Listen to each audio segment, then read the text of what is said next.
What's up mga kaoink-oink? Welcome back again sa aming YouTube channel! Hello mga kaoink-oink! Kumusta kayong lahat dyan? So for today's vlog, dahil merong nagtanong kung kumusta na yung mga baboy na nanganak. So halik kayo mga kaoink-oink, samahan nyo ako. Ipapakita ko sa inyo, mag-update ako sa inyo sa aking mga piglets. Okay, so ngayon nandito tayo sa first na kulungan ko. Kung makikita nyo mga koing-koing, ayan, ang laki na ng anak ni Bubbles, mga koing-koing ko. Ayan o, kita nyo? Ala, inaaway na to siya mga koing-koing. Oh, hindi pa to nag 1 month mga koing-koing, no? Mag 1 month pa to ngayong September 5. Pero pwede na mga koing-koing mawalay, ano? Ang lakas na nilang kumain. Kita nyo mga koing-koing ko, ang lapad ng mga puwet. Kasi ang ganda mga koing-koing ng barako na nabili ko, si Tanggol. Manang-mana talaga sa kanya ang mga piglets, mga koing-koing. Ang ganda talaga mga koing-koing. Kita nyo? Ayan. Ang lapad mga koing-koing. Ayan o. Ang lapad ng mga puwitan. Ayan. Diba? Ang galing mga koing-koing. Ganda. So, inaaway na yan mga koing-koing ti Bubbles kasi hindi na si Bubbles magpasuso at saka sinasanay na talaga namin yan siya napakainin. Ano pa lang, bata pa lang. So, dito naman tayo mga koing-koing, no? Update ko kayo. So, dito muna tayo mag-update. Dito. Ayan. So, nagmana din to mga koing-koing saka Tanggol. Kita nyo mga koing-koing? Yung mga piglets niya. Ayan o. Ito o. Lapad din ang kwitan nito. Ayan o. Manang-mana talaga ito mga koin-koin ko. So, ito yung anak ni Marites. So, nandun pa yung isa. Yan. Anak yan mga koin-koin ni Marites. Ngayon naman, nandito tayo sa anak ni Lena. Ayun. Ito tayo. Pakita ko sa inyo mga koing-koing. para to si Bubbles talaga yung tararan. So ayan mga koing-koing ko. Yan ang anak ni Lena. Kita niyo mga koing-koing? Ito din oh, nangyala ang lapad. Meron man siyang maliit mga koing-koing pero malulusog. At saka meron din dito. Ayan o, sumanang-mana talaga. Iwan ko, ayan ito yung mga koing-koing ko. Yung mga negro. Mga black. Ang ganda na tingnan. Kasi mga koing-koing ko, napapansin nyo, hindi pa sila malalaki kasi 4 days pa lang nila. 4 days pa lang sila. Ayan o. So, apas tayo na sila mga koing-koing dari o. Haran! Ayun. So, ang anak nito mga kaoink-oink kay si Bubbles, 8 piglets, and then ito naman 11. And then 11 si Marites at saka si Lena. Tapos kung naalala ninyo na bumili ako ng gawin kong barako, yun ay si Tanggol. So ang gagawin ko dito mga kaoink-oink, itong mga anak ni Marites, or pipili lang yung buyer nito kasi meron akong buyer na bibili ng piglets. Ang piglets dito mga koing-koing nasa 5,000, 6,000 na dito. Depende sa klase ng baboy. So, meron na akong buyer mga koing-koing. Isa lang yung buyer ko. Bibili siya ng 10 heads, no? 10 piglets. Bibili siya ng 10 piglets.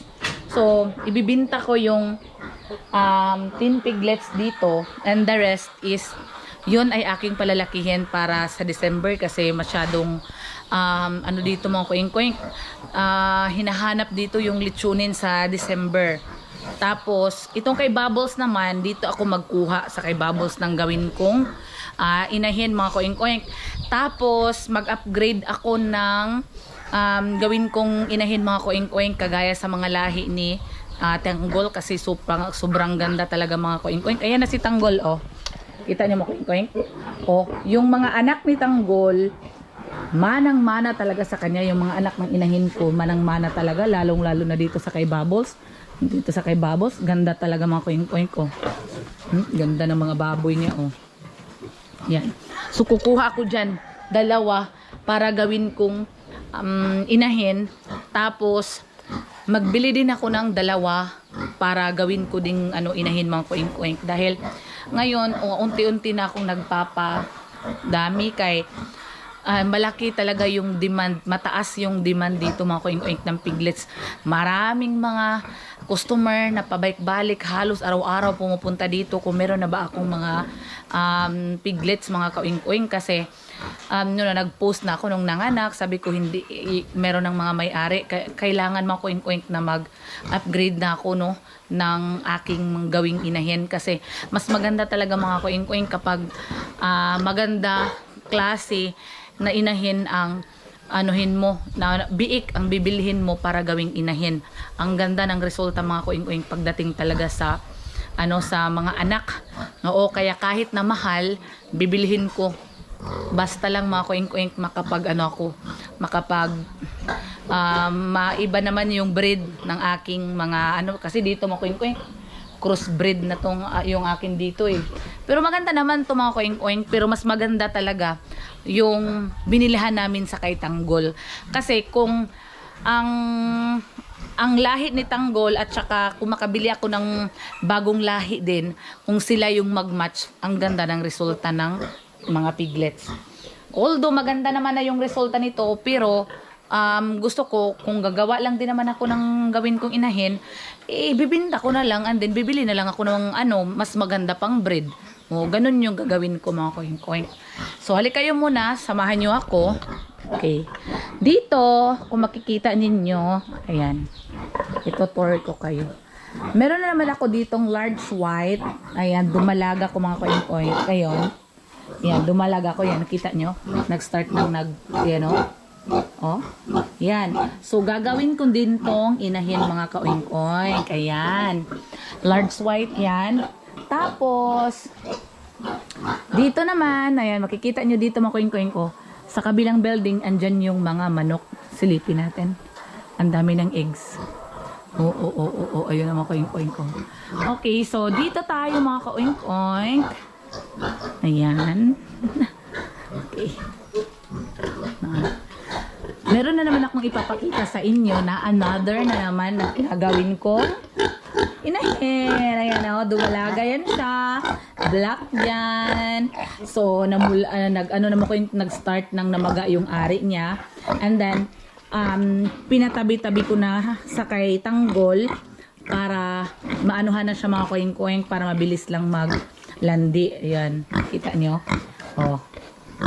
Palaging inaamoy-amoy yan. Kasi isa sa mga paraan mga koing-koing para mapabilis ang paglandi ng ating mga alagang baboy ay ang pagtabihin mo yung barako at saka yung inahin or dumalaga para mabilis lang maglandi mga koing. So tingnan niyo yung boses niya, kakaiba na. Parang na talaga siya, hindi na siya, yung boses niya parang malaki na ba? Oh, kita niyo mga koing, ang ganda din ito. Ang ganda din ng na to na pagpili ko. Ang ganda. So ayun naman ko yung oink. Yung inahin ko 1, 2, 3 at saka meron akong isang barako at meron akong dalawang dumalaga. At dito naman sa anak ni Bubbles, magdagdag na naman ako ng dalawa kong gawing inahin. At saka bibili na naman ako ulit this October puhon kaluyan sa Ginoo. Magbibili na naman ako ng dalawa para gawin kong inahin mga kuing-kuing, dagdag na kasi nasasayangan naman ako sa building kay marami na tayong may mga bakante pa naman. Tapos meron pa doon tayong bakante, tsaka bakante pa naman yung dito. Yan, bakante pa naman yung dito, yung buong dito. So, excited na ako mga kuing-kuing. Sa ngayon kasi dito, wala naman ako naririnig na merong ASF na mga kuing-kuing, wala na sa awa ng Diyos, wala na dito. So, kaya nga, nag-start na akong magbalik na mga kuing-kuing kahit na medyo mahirap, no? Kay syempre, mayroon pa akong bata, tapos nag-aalaga pa ako dito. So, pero kakayanin naman mga kuing-kuing, no? Ang importante na meron dagdag na extra income. So, kagaya nito mga ka-oink-oink, na hindi lang ako nag-expect na mga anak na si Lina, si Bubbles, at saka si Marites. So, ano naman ka-oink-oink, isang buwan lang, magwalay na ako. So, meron na agad ako kita mga ka-oink-oink. So, pangalawang ano na nila to pangalawang panganak na nila to, so talagang bawing-bawi na ako dito kasi yung first na anak nito is 11 din, and then yung isa is 5 anak, ganun. So nabawi ko na mga ka-oink-oink. Tapos meron pala ako mga ka-oink-oink na napagtanungan na kung merong na bang vaccine sa ESF, kasi nakikita ko mga ka-oink-oink sa mga vlog, sa mga reels sa Bohol, nandun yung ESF doon. So meron ako napagtanungan mga ka-oink-oink sa Batangas ba yun sila, na ang meron ng vaccine ang ESF. So na siya mga ka-oink-oink, nag-inject na siya si Carnuso. Ayun, nag-inject siya mga ka-oink-oink ng para sa mga inahin niya, para hindi matamaan ng ESF mga ka-oink-oink. So sad lang kasi yung mga biik talaga, hindi man yun kasi pwede mga ka-oink-oink mag-inject ng buntis kapag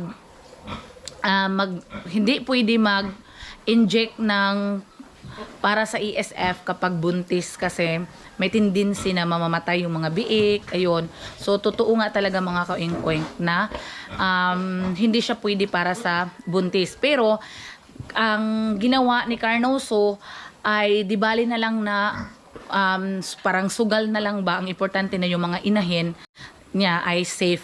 Oo. So babawi na lang sa susunod. Ang importante yung inahin hindi mahawaan ng ESF. So meron ng vaccine mga ka-oink-oink. So nag-contact na ko sa kanya kay para bibili nga kami mga ka-oink-oink. So nag-inquire ako na sa 21,000 ang vaccine. So nag-isip ako mga ka-oink-oink, no? Pero sa awa ng Diyos naman, wala nang ESF dito sa amin mga ka-oink-oink. Kaya unti-unti na ako nagbalik. Pero mas maganda yung manigurado na balak namin talagang bumili. So, na mga ka-oink-oink, mag-update lang ako sa inyo niyan kapag nakabili na ako. Okay. So, that's all for today's vlog. At sana nag-enjoy kayo sa vlog ko. At huwag niyong kalimutan mga ka-oink-oink, no, pakipollow nyo na lang ang aking Facebook page, ang Tersagi Farm, kasi nandun din ako, nag-update din ako doon mga ka-oink-oink. May mga reels din ako doon. So, pakipollow nyo na lang mga ka-oink-oink yung aking Facebook page. So, sa mga hindi pa nakapag-subscribe, sa mga nag-abang, sa mga OFW na nag-abang kung kailan ako magbalik sa pag-vlog. So, this is it. Ito na yun. Nagbalik na nga ako mga ka-oink-oink. So, thank you so much guys for watching. Bye-bye!